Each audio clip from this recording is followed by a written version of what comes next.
एक झाड तुटल्यानं काय होतं? पूर रोखण्याचं महत्वाचं काम करतं, पण माती व्यवस्थापन केलं नाही तर पाणी व्यवस्थापन होऊ शकत नाही. तुम्ही जे कॉस्ट बेनिफिट रेशो पूर्वी दाखवला तो आता मिळतोय का? की सर्वसामान्य लोकांचा, दारिद्र्य खालच्या लोकांचा जर विकास झाला, तो टिकणारा असला तर त्याला आपण विकास म्हटलं पाहिजे. राजकारण 5 वर्षाचा विचार करतं, निसर्ग शतकाचा विचार करतो ना. हायड्रोलॉजी मधला महत्वाचा पहिला सिद्धांत आहे, वॉटर इज हायली एक्सप्लोजिव्ह. निसर्गाला सोबत घेऊन विकास करताच येणार नाही का? इथं योजना कशा होत्या विश्वेश्वरय्यांच्या आणि शाहू महाराजांच्या? नो एनर्जी और लो एनर्जी, नो कॅपिटल और low capital intensive. Tukaram Maharaj का कालानुरूप वाटतात माहितीये का? ते 16व्या शतकात म्हणाले होते ना, रात्रंदिना आम्हा युद्धाचा प्रसंग. आपल्याला तेवढंच लक्षात राहतं. त्याच्या पुढे अंतर्मन आणि बाह्य जग मलाही बदलावं लागेल आणि जगालाही बदलायचा प्रयत्न करावा लागेल, तर आपण जरा बऱ्या दिशेने जाऊ शकतो. नमस्कार, मी अक्षय जहागीरदार आणि आपण पाहतात सकलम. सकलममध्ये आज आपण पर्यावरणाविषयी चर्चा करणार आहोत आणि आजच्या आपल्या खास या भागामध्ये पर्यावरण विकास आणि सार्वजनिक धोरण या गोष्टीविषयी सातत्यानं एक पत्रकार म्हणून सुद्धा ज्यांनी लेखन केलं, ज्याने अभ्यासपूर्ण मांडणी केली आणि या सर्व गोष्टींवरती सविस्तर विश्लेषण केलं, ते अतुल देऊळगावकर सर आपल्या सोबत आहेत. राज्य आपत्ती व्यवस्थापन प्राधिकरणाशी संबंधित कामाचा अनुभव आणि त्याचबरोबर संशोधन आधारित जे काही लेखन होतं त्या लेखनाच्या माध्यमातून सातत्यपूर्ण वर्तमानपत्र असतील, काही पुस्तकं असतील आणि त्यातलं खास एक पुस्तक म्हणजे ग्रेटाची हाक. हे पुस्तक फार भावलेलं होतं आणि हीच हाक आता पुन्हा आपल्याला ऐकू येते का, या प्रश्नाचं उत्तर आपल्याला शोधणं आवश्यक आहे. कारण पर्यावरणाच्या एवढ्या गंभीर समस्या सुरू आहेत आणि त्यातल्या त्यात ज्या क्षेत्रामध्ये आपण राहतो तो म्हणजे पश्चिम घाट आहे. देशभर अनेक आणि जगभर सुद्धा पर्यावरणाचे प्रश्न आहेत. मात्र आत्ता आपण आपला भोवताल समजून घेणं काळाची गरज आहे. मी पश्चिम घाटांवरती खास करून आजच्या या सत्रामध्ये चर्चा करणार आहोत. मी आदरणीय अतुल देऊळगावकर सर आपलं सकलमच्या चॅनलमध्ये स्वागत करतो. धन्यवाद अक्षय. वृक्षतोड होते, जंगलतोड होते, मोठ्या प्रमाणात पर्यावरणाचा ऱ्हास होतोय, याच्यामध्ये अनेक गंभीर समस्या होत आहेतच. मग वन्य प्राणी आणि मनुष्य असा संघर्ष सुद्धा दिसतोय. या सगळ्या गोष्टींबद्दल आपलं नेमकं मत काय आहे? वृक्षतोड हे आपण जेव्हा करतो तर सर्वसामान्य माणसाच्या मनापर्यंत, धोरणकर्त्यांपासून राज्यकर्त्यांपासून असा जो त्रिकोण बघितला, एक झाड तुटल्यानं काय होतं हा आपला एक ठाम. याचं कारण झाड याच्याविषयी आपल्याला नीट माहितीच नाहीये आणि ती करून दिली जात नाही.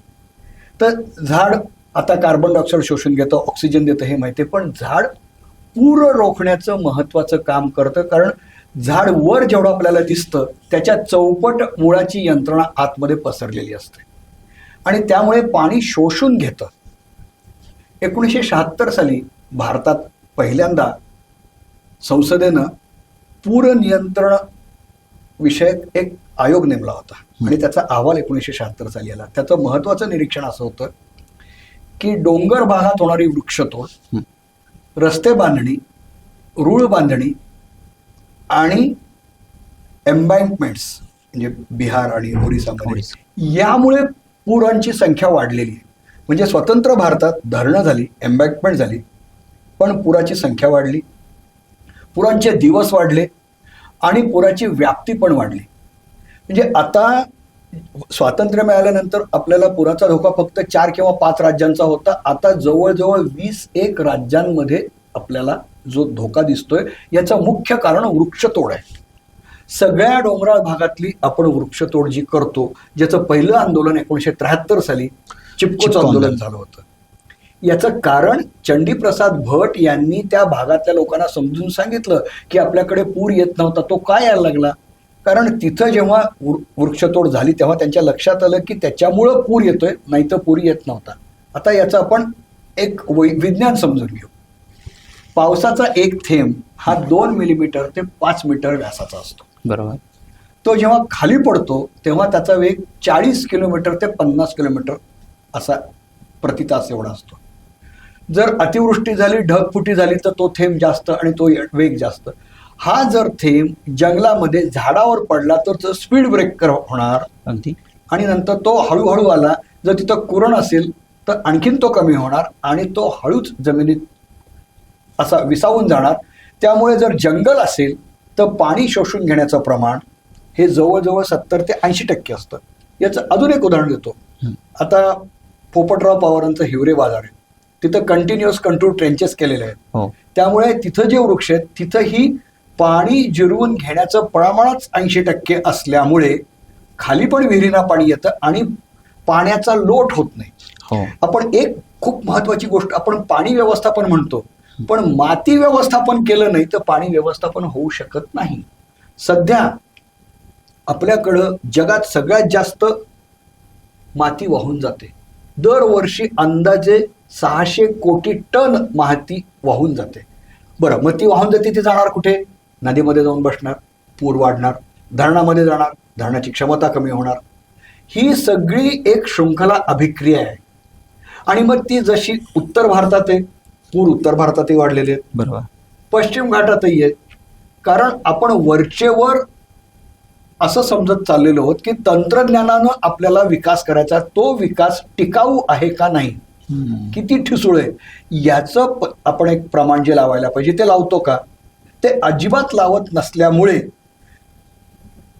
जे जे काही आपण करत सुटलेले आहोत ते सगळं आपल्या अंगलट येतात आणि आपण त्याची खूप मोठी किंमत मोजतोय. हे भान आणण्यासाठी तुम्ही जे कॉस्ट बेनिफिट रेशो पूर्वी दाखवला तो आता मिळतोय का, असा प्रश्न अभ्यासपूर्वक विचारण्याची गरज आहे. म्हणजे काळानुरूप पुढच्या पिढीनं जास्त पॉइंटेड प्रश्न विचारले पाहिजेत. ते या विकासाच्या बाबतीत मला वाटतं प्रश्न विचारणं आवश्यक आहे. सर, याच विकासाची धोरणं जिथे खरंच मनुष्य केंद्रीय बिंदू ठेवला जातो की ती फक्त काही विशिष्ट वर्गासाठी हा विकास केला जातो, रेल्वे असतील, रस्ते असतील, याच्या माध्यमातून मोठ्या प्रमाणात या जंगलांना हानी पोहोचते. नाही, मुळामध्ये विकास म्हणजे काय?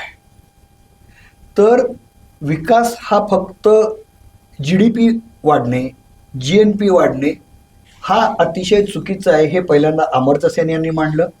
1987 साली आवर कॉमन फ्युचरमध्ये आपल्याला तो अहवाल आला. त्यानंतर आपण वेगवेगळे जगानं गोल ठरवलेले आहेत. त्यात काय म्हटलेलं आहे की सर्वसामान्य लोकांचा, दारिद्र्य खालच्या लोकांचा जर विकास झाला, तो टिकणारा असला तर त्याला आपण विकास म्हटलं पाहिजे. पण प्रत्यक्षात काय होतंय की निसर्गाला आपण इतकं गृहीत धरून इतकं बेकिंमत केलेलं आहे. आणि नंतर आपण म्हणतो चला निसर्ग वाचूया. निसर्ग 450 कोटी वर्षाचा आहे. त्यांनी उल्कापात सहन केलेला आहे, त्यांनी हिमवृष्टी सहन केलेली आहे, ज्वालामुखी सहन केलेला आहे. माणूस आलाय 10,000 वर्षापूर्वी आणि आता तो म्हणतो जरा बाजूला हो, आम्ही विकास करतो. तर निसर्ग मत मागत नाही, आंदोलन करत नाही, तो प्रतिक्रिया देतो फक्त थेट. आणि ती उष्णतेची लाट, पूर, अतिवृष्टी यातनं निसर्ग आपल्याला उत्तरं देतोय. बरोबर. याचं महत्वाचं कारण असं आहे, राजकारण 5 वर्षाचा विचार करतं, निसर्ग शतकाचा विचार करतो ना. त्यामुळे निसर्ग काय आहे हे समजून जर आपण अर्थशास्त्र करायला लागलो, जे आता युरोपमध्ये खूप मोठ्या प्रमाणात केलं जातं. बरोबर. म्हणजे तुम्हाला कार्बन न्यूट्रॅलिटीकडे जायचं असू दे, तुम्हाला हीट वेव्हला सामोरं जायचं असेल तर निसर्गाला सोबत घेऊन जा. तिकडं कुरणं सांभाळली जात आहेत, नदी मोकळी केली जाते, कित्येक धरणं मोडून काढली जात आहेत. आणि नदीची जी खुली जागा आहे, नदीचा श्वास मोकळा करू द्या. जगातल्या अंदाजे 4,000 नद्या मोकळ्या केलेल्या आहेत. आणि नदीची जी इकोसिस्टम आहे, नदीच्या शेजारी वाळू आहे, नदीमध्ये वाळू आहे, बाजूला गवत आहे आणि वृक्ष आहेत. ही इकोसिस्टम पूर्ण असेल तर पूर खूप आटोक्यात येतो, अतिवृष्टी जरी झाला तरी. तर प्रत्येक गोष्टीची जी इकोसिस्टम आहे, आपण नद्या, नाले, ओढे, समुद्र सगळ्यावर अतिक्रमण केलं. हायड्रोलॉजी मधला महत्वाचा पहिला सिद्धांत आहे, वॉटर इज हायली एक्सप्लोजिव्ह. त्यामुळे मग तो तुम्हाला सगळ्यांना बाजूला करून जे काही करायचं ते करत जातो. आता मला सांगा विकासाची किंमत काय आहे? ही तुम्ही आधी सांगितली होती का? हे एवढं जेव्हा नुकसान होतं, सेंटर फॉर सायन्स अँड एन्व्हायरमेंटनी ॲटलॉस ऑफ डिझास्टर्स केलेला आहे. तर 2022 पासून आतापर्यंत दरवर्षी 365 पैकी पहिल्या वर्षी 318, मग आता गेल्या वर्षी 338 दिवस आपत्ती आलेली आहे. ही किंमत मोजताना विचारतो का आपण की आपण किती मोजलेली आहे, किती रुपयात गेलेली आहे? ती जर मोजायला लागलो तर हा विकास अतिशय ठिसूळ आणि दृष्टीहीन आहे हे आपल्या लक्षात येईल. मग कसं जायचं आपल्याला? निसर्गाला सोबत घेऊन विकास करताच येणार नाही का? सर्क्युलर इकॉनॉमी असणार नाही का? जंगल असेल तर आपल्याला कसा विकास करता येईल? त्या बाबतीत माधवराव गाडगीळ यांनी सांगितलं होतं हा की ब्रिटिश येईपर्यंत जंगल हे आदिवासी सांभाळत होते. युरोपमध्ये ते राजे रजवाड्यां उमरावांच्या ताब्यात होतं, म्हणून त्यांनी ब्रिटिशांनी स्वतःच्या ताब्यात घेतलं आणि वाट लावली. आपण ते कंटिन्यू केलं. हा जलसंस्कृती पण आपल्याकडे विकेंद्रित होती. 1500 साली 50,000 तलावातनं आपण पाणी देत होतो. प्रत्येक ठिकाणी वेगवेगळ्या पद्धतीचं स्थानिक लोक सांभाळत होते. याला decentralisation of water and power म्हणता येईल. ब्रिटिशांनी ते सेंट्रलाइज केलं, आपणही ते सेंट्रलाइज केलं. हे जोपर्यंत विकेंद्रित होणार नाही, लोकशाही म्हणजे सगळ्या गोष्टीचं विकेंद्रीकरण, हे करण्याची वेळ आता आलेली आणि हे आता युरोपमध्ये करतायत. हो. आणि म्हणून तिकडं महापौर विकासाला जबाबदार असतो. आपल्याकडे महापौराला काही किंमतच नाही. या म्हणजे स्थानिक लोकांनी आमचा विकास कसा पाहिजे ते ठरवलं पाहिजे का नाही? बरोबर. स्थानिक ओढ्याला महत्व हे आम्हाला कळणार आहे, स्थानिक तलावाला महत्व हे आम्हाला कळणार आहे. या दृष्टीने आपल्याला पुनर्नियोजन करणं आणि पुनर्बांधणी करणं आवश्यक आहे. तो खरा विकास असणार आहे. सर, आपण एक उल्लेख केला की ज्या पूर परिस्थितीचा आहे किंवा विकासाचा आहे, सरकार अलीकडं एक योजना घेऊन येते, ते म्हणजे पूर नियंत्रित करण्यासाठी नदीच्या काठांवरती संरक्षण भिंती बांधायच्या. हे जे काही पूर येते, खास करून आपण कोल्हापूरमध्ये आहोत, तर पुराचं पाणी हे पुन्हा मराठवाड्यात उचलून न्यायचं, आणि हे कितपत योग्य वाटते ही संकल्पना, आणि याचा पर्यावरणावरती काय या गोष्टीचा परिणाम होऊ शकतो का? आपल्याकडं कॉन्क्रिटीकरणाचं समर्थन करण्यासाठी वेगवेगळे उपाययोजना आणि वेगवेगळ्या स्कीम्स सादर केल्या जात आहेत. नदीचा घाट कसा असला पाहिजे? जो निसर्ग, तुम्ही निसर्गाला विरोध करून काही करू नका, कारण निसर्ग वेळ म्हणजे योग्य क्षणी त्याला नष्ट करून टाकेल. अगदी. तर एम्बँकमेंटमुळं जगामध्ये कुठंही तुम्हाला पूर रोखता आलाय, कोणत्या पद्धतीचा, कुठे, ह्या खूप मर्यादा आहेत, त्याला अतिशय मर्यादा आहेत. नेदरलँडमध्ये पण आता तयार करतायत, पण ती इतकी कल्पकता आहे की कधी त्यातनं पाणी निघून जाईल आणि म्हणजे एक रिजिड स्ट्रक्चर करून तुम्हाला चालणार नाही. त्यामध्ये फ्लेक्झिबिलिटी पाहिजे आणि त्याचं वेळोवेळी नियंत्रण पाहिजे. या वर्षी जे मराठवाड्यामध्ये पूर आले ते धरणांच्या दारांमुळे आले. एक तर दार निघत नाहीत म्हणून किंवा निघून गेलेले आहेत म्हणून. तर ही जी इरिगेशनची सिस्टीम आहे, हा एक भाग मला पुराविषयीचा सांगत होता. दुसरा, इथं आपण जे गृहीत काय धरलंय, किती पाऊस आला तर ते एम्बँकमेंट काम करणार आहे, किती काळ ते काम करणार आहे, याचं काही गणित आपण नेमकं कसं मांडलंय, हा एक मुद्दा. आणि दुसरा, पाणी दक्षिण ध्रुवावरनं पण आपल्यापर्यंत टेक्निकली काही शक्य आहे. जर म्हणायचंच ठरवलं तर कुठेही पाणी नेता येतं, पण त्याचे खर्च काय असेल? आपण कोल्हापुरात आहोत, इथं योजना कशा होत्या विश्वेश्वरय्यांच्या आणि शाहू महाराजांच्या? नो एनर्जी और लो एनर्जी, नो कॅपिटल और लो कॅपिटल इंटेन्सिव्ह. आता सध्या सगळ्यांना हाय एनर्जी आणि हाय कॅपिटल इंटेन्सिव्ह योजना आवडतात. म्हणजे 1000 HP 2, पण ह्याचं बिल देणार कोण आहे? सध्या एकही महानगरपालिका इलेक्ट्रिसिटी बोर्डाचं बिल देऊ शकत नाही, त्यामुळे त्यांचा तोटा वाढतो.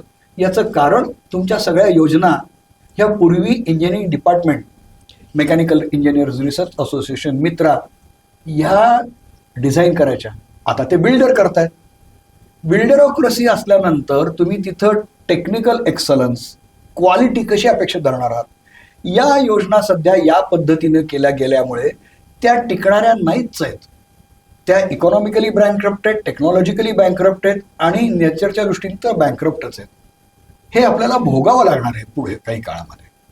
सर, एक अहवाल आला होता की आपण मगाशी ज्या गोष्टींवरती हे करत होतो, चर्चा करत होतो की कस्तुरी रंगांचा, त्या अहवालामध्ये सांगितलं होतं की 30% क्षेत्र हे राखीव ठेवायला पाहिजे, आणि तसं ते ठेवलं जातंय का? त्याच्या अंमलबजावणीमध्ये मोठे अडथळे येत आहेत. आपण माधव गाडगे यांचं पण बघितलं, त्यांनी अनेक वेळा अशा प्रकारचे अहवाल दिलेले होते. आज या पश्चिम घाटांमध्ये इतकी जैवविविधता धोक्यात येते. आपण एक काळ बघितला की भारतामध्ये अगदी तुम्ही ग्रेटाचे हाक म्हणून पुस्तक लिहिलेलं आहे, फ्रायडे मुवमेंट ग्रेटाने चालवली. भारतामध्ये चिपको आंदोलन झालं, नर्मदा बचाओ असेल, सायलेंट व्हॅली असेल, यासारखी आंदोलनं झाली. अगदी आरवलीचं घ्या की आरवलीमधल्या काही लोकांनी ते आंदोलन उभं केलं, त्यावेळी ते 90 मीटर हाईटचं न्यायालयाला निर्णय बदलावा लागला वगैरे. आज एवढ्या भीषण समस्या आहेत पश्चिम घाटामध्ये, तर एवढी जैवविविधता धोक्यात आलेली आहे. अशी आंदोलनं आज भारतामध्ये, लोकशाही प्रधान देशामध्ये ही आंदोलनं का उभी राहत नाहीत? त्याची कारणं काय आहेत? त्याच्या आधी मी पहिल्या भागाकडे येतो. आधी गाडगीळ सर आणि नंतर कस्तुरी रंगन यांनी जे अहवाल दिले, तर पश्चिम घाट कसा जपावा या दृष्टीने दिले होते. हो, त्यावेळेला त्यांनी तिथल्या भौगोलिक रचनेनुसार काही गोष्टी टाळायला सांगितल्या होत्या. म्हणजे काय? तिथली माती तुम्ही वाचवा, तिथली झाडं वाचवा. झाडं वाचली तर माती वाचणार आहे. भूस्खलनाचं प्रमाण आता किती वाढलंय, ते का वाढलंय याचा काही विचार करतो का आपण? दनादन आपण एकानंतर एक पुनर्वसन योजना काढतो, पण आपत्ती जी येते त्याची कारणं जर शोधत गेलो तर आपत्ती आपण पेरणी करतोय, डिझास्टर रिस्क रिडक्शन करत नाही आहोत. आपण डिझास्टर्सची निर्मिती करतो एकानंतर एक. तर हे पश्चिम घाटावर होऊ नये, कारण तुम्ही तिथं जे उत्तरेत केलं, जे हिमाचल आणि उत्तराखंडमध्ये केलं की तिथला दगड ठिसूळ आहे, तिथं तुम्ही सुरुंग लावू नका, लावले आणि सिलक्यारा, जोशीमठ हे सगळं झालं. तेच एक्झॅक्टली पश्चिम घाटामध्ये होत आहे. आता काही जण विचारतात मग करायचं काय? जो फॉरेस्ट अधिकारी असतो ना, तर युरोपमधला फॉरेस्ट अधिकारी की माझ्यावर जबाबदारी काय, हे जंगल सांभाळायचंय आणि जंगल समजून सांगायचंय. तर ते वनस्पतींचा अभ्यास करतात आणि ते सांगतात की अहो, वनस्पती आपल्यापेक्षा जवळजवळ 1 कोटी वर्ष आधी प्राणीसृष्टीच्या ती जन्माला आलेली आहे आणि आपलं आयुष्य फार फार तर 122 आहे. वनस्पती सगळ्यात जगातली सगळ्यात जी वृद्ध आहे, वयोवृद्ध, ती 4850 वर्षाची आहे. भारतामध्ये लाहोल स्पितीमध्ये 2000 वर्षाची वनस्पती. याचं अभ्यास वाढवा. वनस्पतींमध्ये देवाणघेवाण कशी होते हे जर आपण सांगायला लागलो तर काय पद्धतीचं टुरिझम आणि अभ्यास आणि क्रिएटिव्ह वाढू शकेल, ती इच्छा होती. आपल्याकडे किती दुर्मिळ वनस्पती आहेत, कोणत्या पद्धतीच्या आहेत. डेव्हिड अटेनबरो पुढच्या वर्षी 100 वर्षाचे होत आहेत. त्यांनी ज्या पद्धतीने व्हिडिओ केले ते आपल्याकडे का होऊ शकत नाही? आपल्याकडे तसं संशोधन, हे मल्टिपल इंटेलिजन्सचं एकत्रित आणून आपण संशोधन का करू शकत नाही? ही सर्व शक्यता पश्चिम घाटात का होती? कारण पहिलं आंदोलन आठवून बघा, 1973 साली सायलेंट व्हॅली आंदोलन झालं. तेव्हा साहित्य, कला आणि विज्ञान क्षेत्रातले लोक एकत्र आले आणि त्यांनी तसं तिथं केरळमध्ये काही ना काही वातावरण तयार केलेलं आहे. महाराष्ट्रात हे का होत नाही? महाराष्ट्रातली जनता वरचेवर इतकी निष्क्रिय होत चाललेली आहे आणि आत्ममग्न होत चाललेली आहे. या काळाला इपिडेमिक ऑफ नार्सिसिझम असं म्हणलेलं आहे. तो आपल्याकडे खूप आहे असं वाटतं. अशा काळामध्ये तुम्ही जे म्हणता आंदोलनं व्हायला पाहिजेत, एक तर आपल्याकडची पर्यावरणीय आंदोलन आहेत ना, ही स्वातंत्र्याच्या आधीच्या काळाचं एक एक्सटेन्शन होतं. गांधीवादाचं, चिपकोचं असेल, मेधा पाटकरांचं आंदोलन असेल, की मूलभूत प्रश्न विचारायचे जे 1920 साली आपल्याला सेनापती बापटांनी विचारले, ते मेधा पाटकरांनी प्रश्न विचारले. आता असं असताना लोकांना जो माझ्या अस्तित्वाला याचा धोका पोचतोय आणि पुढच्या पिढीला होतोय. सध्या सगळ्यात अर्थ कारणाला जे रूप आलेलं आहे ते आमच्या मनात इतकं घट्ट बसलंय की निसर्गाकडे आपण जातच नाही आहोत.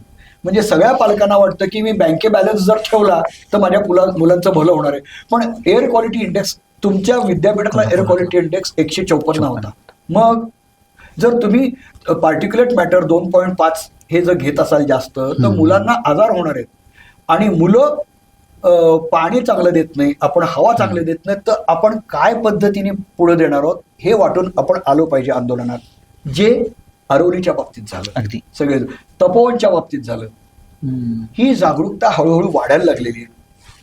पत्रकारांच्या माध्यमातून, सोशल मीडियातनं आपण याचा वाढवून तरुण पिढीने कलेक्टिव्ह काम करणं खूप आवश्यक आहे.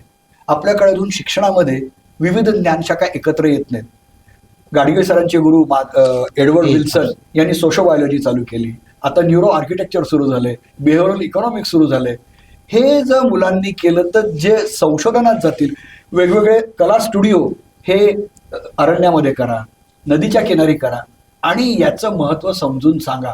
कलावंत हे कित्येक वेळेला शास्त्रज्ञांच्या अधिक म्हणजे काय पॉवरफुली समजून सांगू शकतात, त्याचा परिणाम होतो. 1995 साली मायकल जॅक्सननी गाणं केलं होतं अर्थ सॉन्ग, कोट्यावधी लोकांनी ऐकलं. असे प्रयत्न आपल्याकडे जर झाले तर ही जागरूकता वाढून आंदोलनं वेगळ्या पद्धतीची तयार होतील. निश्चितच. मी एक प्रश्न होता की जो सातत्यानं आता सतावतो या ठिकाणी, बिबट्यांची वाढती संख्या आहे, म्हणजे त्याचं प्रजनन हे ऊसाच्या फडातच होताना दिसते आपल्याला आणि ही संख्या मोठ्या प्रमाणात वाढते आणि मग माध्यमांमध्ये बातमी येते की मनुष्य आणि वन्य प्राणी हा संघर्ष वाढलेला आहे. आता याच्यावरती उपाय म्हणून काय करता येईल नेमकं? नाही, आता खरं तर कोरोनाच्या आधीपासून आपल्याला हे लक्षात आलेलं आहे की तुम्ही माणसाची हद्द ओलांडून तुम्ही त्यांच्या हद्दीत गेलात. माणसाची वसाहत तुम्ही जंगलापर्यंत गेली आणि म्हणता की आता माकड येत आहेत, सगळेच माकड येत आहेत, डुक्कर येत आहेत, वाघ बिबट्या येत आहेत. आणि त्याहीपेक्षा प्राणीजन्य विकार का वाढलेले आहेत, साथी का वाढलेले आहेत, swine flu, bird flu, corona, हे प्राण्यांपासून उद्भवणारे रोगच येतात.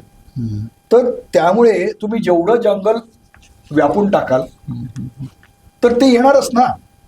त्यांनी जायचं कुठं? हत्तीच्या बाबतीत तेच आहे, हरणाच्या बाबतीत तेच. आता यांच्यासाठी तुम्हाला काहीतरी जागा निर्माण करावी लागेल. अन्यथा झालंय काय, सध्या पृथ्वी तलावरील सगळ्यात जास्त सस्तन संख्या असणारा हा खार आणि वटवाघळानंतर माणूस झालेला आहे. हे फार घातक आहे जीवसृष्टीसाठी. त्याच्यासाठी जर तुम्ही वेळीच जागा केली नाही तर हे असे प्रसंग खूप वाढत जाणार आहेत. आणि हे घुसपैठी आपण वाघाला म्हणायचं का, आपण घुसपैठी आहोत, घुसखोर आपण आहोत त्याच्याकडे. त्यामुळे ही सगळी किंमत आपल्याला चुकवावी लागते. याचा समग्रपणे विचारच करत नाही आहोत. आपण खूप तात्कालिकतेने विचार करतोय, त्यामुळं हे सगळे प्रश्न निर्माण होत आहेत. जर लॉंग टर्मचा विचार केला, पुढच्या पिढ्यांचा विचार केला, 100 वर्षांचा विचार केला तर आपल्याला अनेक मार्गांनी काही वेगळे उत्तरं मिळायला लागतील. कार्बन उत्सर्जन ही मोठी समस्या आपल्याला जाणवते. आपण बघतो की अनेक ठिकाणी याच्यावरती चर्चा होते, आधी आंतरराष्ट्रीय पातळीवरती, राष्ट्रीय पातळीवरती ही चर्चा होते आणि याचं कुठेतरी हे थांबावं किंवा याच्या अनुषंगानं आपण EVचा वापरला, म्हणजे सुरुवात केली आणि त्याच्यातून निर्माण होणारा जो कचरा आहे त्याचं काय आणि त्याचा परिणाम किती गंभीर होतो? कार्बन उत्सर्जन कमी करण्यामध्ये आपण असं म्हणजे खरं तर हवामान बदल आहे, तापमान वाढ आहे आणि त्याला उत्तर एक आणि एकमेव आहे आणि ते तंत्रज्ञानात नाही आणि ते पण रिन्युएबल एनर्जीत नाही असा आपला समज आहे. आता त्यातलाच तो जो भाग आहे की इलेक्ट्रिकल व्हेकल, हे इतकं फसवणूक किंवा बिंडोकपणा आहे की इलेक्ट्रिक व्हेकल म्हणजे काय की 100 गाड्यातनं निघणारा धूर कमी करायचा आणि तो थर्मल पॉवर स्टेशन मधला वाढवायचा, एवढंच. त्याला ग्रीन एनर्जी म्हणत नाही. जर तुम्ही सोलरवर जर चार्जिंग केलं तर ती व्हेकल ग्रीन होऊ शकेल, अन्यथा नाही. तरी पण त्याचा कचऱ्याचा प्रश्न आहे. म्हणून कार्बन झिरो कडे जर जायचं असेल तर त्याचा विचार आपण तो विचारच करत नाही. आणि तो प्रत्येक गोष्टीच्या carbon footprint of everything, water footprint of everything, आणि ती व्यक्तीपासून अगदी सार्वजनिकतेपर्यंत. म्हणजे कशी की मी ओला कचरा बाहेर टाकतो का, म्हणजे मी सगळा कचरा सुटा करतो आणि बाहेर नेऊन टाकतो आणि शहरातला डोंगर वाढवतो, असं करून मी पण त्यात जबाबदार आहे. मला माझा ओला कचरा कमी करायचा आहे, मला पाण्याचा वापर कमी करायचा आहे, मी सांडपाणी शक्यतो पुनर्वापर करेन. हे मी वैयक्तिक पातळीवर ठरवलं पाहिजे, म्हणजे माझे कार्बन फूटप्रिंट कमी होतील. मी सफरचंद विकत घेताना काश्मीरचंच घेईन, कॅलिफोर्नियाचं घेणार नाही. मी कोणते कपडे घालतो, प्रवास कसं करतो हे माझं अवलंबून आहे. तसंच युरोपमध्ये या सगळ्या गोष्टीवर लक्ष दिलं जातं. म्हणजे किती की आता तुम्ही जे काही उत्पादन करता, विक्री करता, त्यातनं कार्बन फूटप्रिंट किती होतात आणि ते कमी करण्याला तिकडं प्रोत्साहन दिलं जातं. आणि दुसरं, जे कार्बन उत्सर्जन जास्त करतात तिकडं कार्बन टॅक्स आहे. हो. तो 32 देशांमध्ये कार्बन टॅक्स आहे. तो 80 युरोपासून 150 युरोपर्यंत आहे. मग उद्योगांना आपोआपच त्यांचं कार्बन उत्सर्जन कमी करायला लागतं. आता एक वेगळा मुद्दा आहे, यावर्षी युरोपीय युनियनचं कायदा बदलतोय आणि त्यामुळे त्यांच्याकडं आयात होणार आहे, म्हणजे आपल्याकडनं त्यांच्याकडे स्टील आणि सिमेंट जातं, पण इथं आपण कार्बन उत्सर्जन खूप करतो, त्यामुळं त्याचा भाव 100 युरोनं कमी करण्याची शक्यता आहे. ही समग्रता ही पूर्ण लिंक्समध्ये तुम्हाला इंडस्ट्रीजना पटवून सांगायला पाहिजे तुमचा पाण्याचा वापर कमी करा. शेतीमध्ये कमी पाणी लागणारं आपल्याला पिकं शोधावी लागतील आणि व्यापारापर्यंत प्रत्येक गोष्टीत असं सगळीकडे डिस्प्ले करायला पाहिजे की 1 लिटर दूध करायला 1000 लिटर पाणी लागतं. प्रत्येक गोष्टीमध्ये मला हे कसं कमी करायचंय हे डिझाईन पाहिजे. लक्षात घ्या, आपल्याकडे कशाचं डिझाईनच नाही. आर्किटेक्ट्स आणि इंजिनियर्स, एनर्जी सेव्हिंग तुम्ही कसं करणार आहात, मी तुम्हाला एनर्जी सेव्हिंग करून देतो. आता इथं शिरीष बेरीन सारखे आर्किटेक्ट्स आहेत जे पावसाचं पडणारं पाणी साठवतात आणि बाहेरनं पाणीच विकत घेत नाहीत. म्हणजे टेक्नॉलॉजी उपलब्ध आहे. अशा पद्धतीनं आर्किटेक्ट्स आणि सिव्हिल इंजिनियर्स असोसिएशननं आम्ही तुमचं इलेक्ट्रिक कन्झम्पशन कमी करून देतो, वॉटर रिक्वायरमेंट कमी करून देतो, वॉटरचा रियूज करतो, असं प्रत्येक टप्प्यात करायला पाहिजे. इथले किर्लोस्कर ऑइल इंजिन्सनी प्लास्टिकच्या कचऱ्यापासून ते ऑइल तयार करतात आणि ते नेट झिरोकडे जातात. हे सगळीकडं नेता येऊ शकतं. टेक्नॉलॉजी आहे, पैसा आहे, ती इच्छाशक्ती असायला लागते आणि ती इच्छाशक्ती स्वतःवर आणून बाकीच्यांना बदलायला सांगणं. तुकाराम महाराज का कालानुरूप वाटतात माहिती आहे का? ते 16व्या शतकात म्हणाले होते ना, रात्रंदिना आम्हा युद्धाचा प्रसंग. आपल्याला तेवढंच लक्षात राहतं. त्याच्या पुढे अंतर्मन आणि बाह्य जग मलाही बदलावं लागेल आणि जगालाही बदलायचा प्रयत्न करावा लागेल, तर आपण जरा बऱ्या दिशेने जाऊ शकतो. अगदी माझे शेवटचे 2 प्रश्न आहेत. एक आहे AIच्या अनुषंगानं आहे, कारण आर्टिफिशियल इंटेलिजंट याला लागणारी एनर्जी आहे, त्याच्यासाठी लागणारे स्रोतांचा जो काही वापर होतो, आर्टिफिशियल इंटेलिजन्सचा पर्यावरणावरती काही परिणाम होतोय का आणि त्याचं स्वरूप काय आहे? आर्टिफिशियल इंटेलिजन्समध्ये सगळ्यात महत्त्वाचं, डेटा सेंटरला प्रचंड थंड ठेवण्यासाठी खूप पाणी आणि खूप ऊर्जा लागते. आता त्याचा सगळेजण त्याच्या मागं लागलेत म्हणून आपण किती लागायचं? पाण्याच्या बाबतीमध्ये एम्बेडेड वॉटर किंवा व्हर्च्युअल वॉटर नावाची जी कन्सेप्ट आता मी सांगितली की 1 लिटर दूध म्हणजे इतकं, 1 लिटर चहा म्हणजे इतकं, तसंच ते इथं मांडायला लागेल. आणि काही प्रगत देश आहेत ना, इस्रायल म्हणतं की आम्ही पाणी इम्पोर्ट करू, एक्सपोर्ट करणार नाही. म्हणजे आमच्याकडनं हाय वॉटर इंटेन्सिव्ह क्रॉप्स आम्ही घेणारच नाही. बरोबर. हां, ते आपण तसा विचारच करत नाही. आपण दणादण आता हे काढत सुटलेलो आहोत डेटा सेंटर, त्याला पाणी खूप लागणार आहे आणि त्याचा नेमका आपल्याला किती उपयोग होणार आहे, कुठे उपयोग होणार आहे, कोणत्याही टेक्नॉलॉजीचा मला उपयोग कसा करायचा हे ठरवावं लागेल. आर्टिफिशियल इंटेलिजन्सचा खूप कॉम्प्लेक्स डिसिजन्स घेताना काही उपयोग होऊ शकतं असं म्हटलं जात आहे. म्हणजे मानवी बुद्धीच्याला जेवढे काही परम्युटेशन कॉम्बिनेशन करता येतात त्याच्यापेक्षा अनेक करून, की म्हणजे समजा आता उदाहरणार्थ सगळ्यात सध्या आपल्याला अवघड प्रेडिक्शन आहे ते हवामानाचं. कारण हवामानाला एका मिनिटामध्ये जर 1000 अब्ज इतक्या प्रोसेस करायच्या असतील तर ते आपल्या आवाक्याचं बाहेरचं आहे, कॉम्प्युटरच्या नाही, तर आर्टिफिशियल कदाचित करता येईल, तसा प्रोग्राम करता येईल. तिथं आपण वापरूया ना, कुठं वापरायचं आणि कुठं नाही. आता नंतरचा आपला प्रश्न असणार आहे, कार्बन असलेला बाहेर कसा काढून टाकायचा. वातावरणात जो साचलेला कार्बन आहे तो पुढे अनेक वर्ष राहणार आहे, तो काढून टाकण्यासाठी कदाचित वेगवेगळ्या ज्या काही आहेत, कार्बन कॅप्चर मेकॅनिझम म्हणून आहे, कार्बन स्टोरेज पण आहे, आता काही ठिकाणी जमिनीत साठवला जातोय. या सगळ्यासाठी कदाचित आर्टिफिशियल इंटेलिजन्सचा उपयोग होऊ शकेल.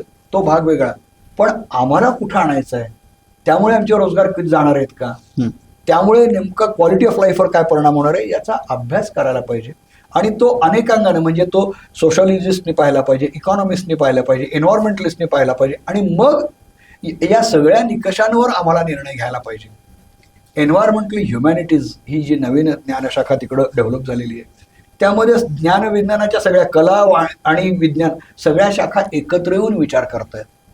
आपण शिक्षणाच्या बाबतीत खूप मागे होत या दृष्टीने, म्हणून आपले निर्णय हे बऱ्याच वेळेला भावनेवरचे जास्त असतात. मग अगदी. आपल्याकडं सगळ्या भावनेचा महापूर आणि तर्काचा आणि दृष्टीचा दुष्काळ येतो या कारणामुळे.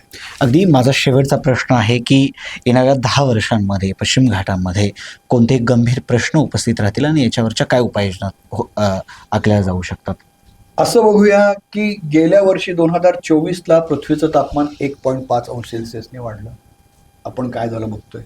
2030 पर्यंत 2 डिग्रीजनी वाढेल असं म्हटलं जातंय, कारण कार्बन इमिशन कमी होणार नाही. 45 डिग्रीज हे नॉर्मलच होतं, पण 50 डिग्रीपर्यंत आपण जाऊ शकू असं जर म्हटलं जाते. त्यामुळे ही उष्णतेची लाट, त्यामुळे वणवे वाढणं, ढगफुटीचं प्रमाण वाढणं, पुराची संख्या वाढणं, भूस्खलन वाढणं, ह्या सगळ्या गोष्टी पश्चिम घाटामध्ये आपण लिहून ठेवलेल्या आहेत पुढे हे सगळं होईल म्हणून. आणि तसंच तिथं आता खाणी निघतायत, खोदकामं होत आहेत. पंप स्टोरेज नावाचा प्रकार सह्याद्रीमध्ये एक कंपनी, पंप स्टोरेज माहित, हो, तर सोलर एनर्जी घ्यायची आणि पाणी वर चढवायचं खाली टाकायचं. पण हे म्हणजे सह्याद्रीमध्ये कशाला? हे जे आपण हस्तक्षेप करतोय निसर्गामध्ये, वारंवार निसर्गात हस्तक्षेप करतोय, तर निसर्ग फार काळ सहन करत नाही आणि तो उलटी त्याला रिॲक्शन देतो. ती आपल्याला सगळ्याला खूप त्रासदायक होते आणि होणार आहे. आणि यामध्ये भरडून निघणार आहेत ते गरीब लोक, आदिवासी लोक, ज्यांना आपण पूर्णपणे वाऱ्यावर सोडलेलं आहे. आणि म्हणून गाडगीळ सरांचं सांगायचं तर गाडगीळ सर म्हणायचे की 15% लोक हे सर्वभक्षक आहे, ऑम्निव्होरस. ते शहरातले लोक आहेत, उद्योगपती आहेत, ब्युरोक्रॅट्स आहेत आणि नेते आहेत, त्यांच्या ताब्यात सगळं आहे.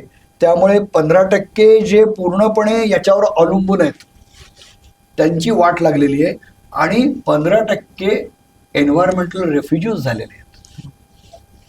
ही यांची आपण दैना वाढवतोय आणि आर्थिक तळाच्या खाली म्हणजे अगदी खालच्या बाजूला असल्यामुळे त्यांना कोणी वाली नाही आहे. ही फार वाईट अवस्था आहे आणि लोकशाहीच्या दृष्टीने ही फार वाईट गोष्ट आहे, घातक आहे. निश्चितच.